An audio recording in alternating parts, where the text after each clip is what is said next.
I made a video about the trap of Eckhart Tolle quite a while ago, and in which I talked about how I basically lied to myself that I accept and that I'm happy with the factory job that I had, and basically made this whole thing this whole enlightened thing that I accept the situation, my ego a little bit, and that this was basically the trap of listening to someone like Eckhart Tolle. But I don't mean that it's because of him that he says to accept all the situation and be like Buddha or something.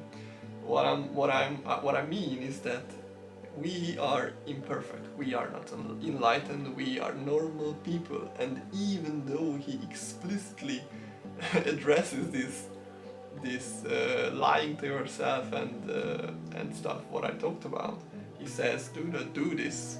We still just go ahead and do it because we are normal people and we are out for something to make us comfortable.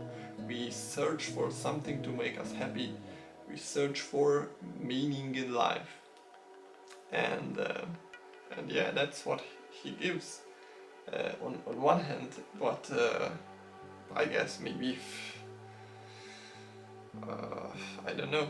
I actually think that most people who watch him are like that, are like people searching for happiness, or read his books, are just searching for happiness and are not even close to being enlightened and stuff.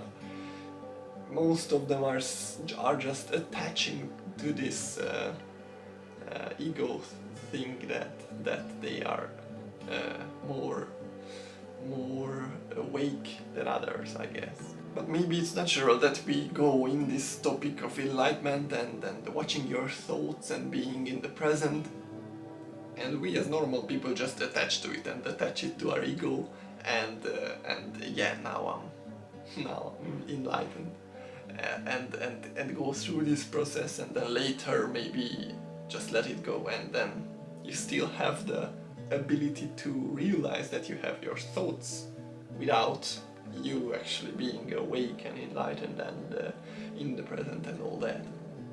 Conceptually, like egoistically, or how you say it, I don't know.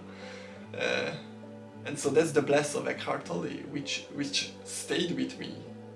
Because when I first got this Power of Now book, that's the title, like 6-7 years ago, I think that was the first kind of time that I realized that there are these thoughts, and I saw them, and I saw them come up, and I experienced what it's like to not have them. That's the bless of Eckhart Tolle. That's what he creates with his books and talks. He creates emptiness in your mind, and it's a huge relief to not have to listen to these thoughts constantly. Not have to listen, meaning you don't have to listen to them, because you see them and you see how it's not you, and you see how they kind of try to make you do things as thoughts, and not have to listen to them as in not have to listen to them, not have to listen to their voice, like they don't come up, there are no thoughts, there is just emptiness, and it's a very really huge relief to can be without them, because it feels like a huge weight that these thoughts are always racing in your head, and it's a relief that sometimes you can, or many times actually, you can make them just go away and just be without them and enjoy the present moment, really. And that's the bless of Eckhart Tolle, that he gives you this ability to see these thoughts for what they are and make them go away, maybe. That's the base of it, at least.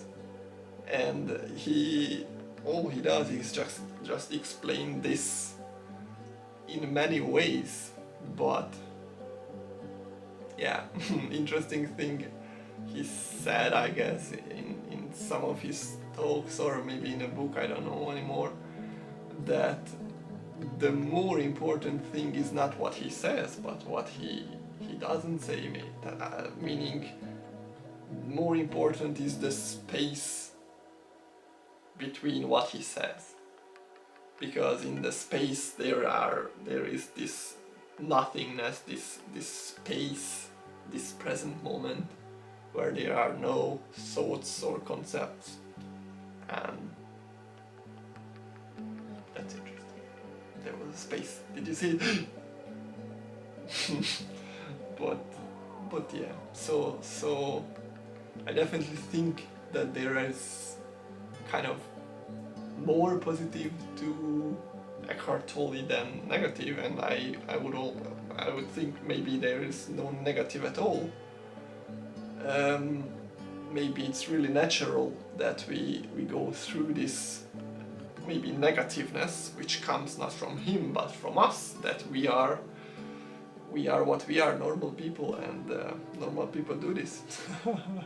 And yeah,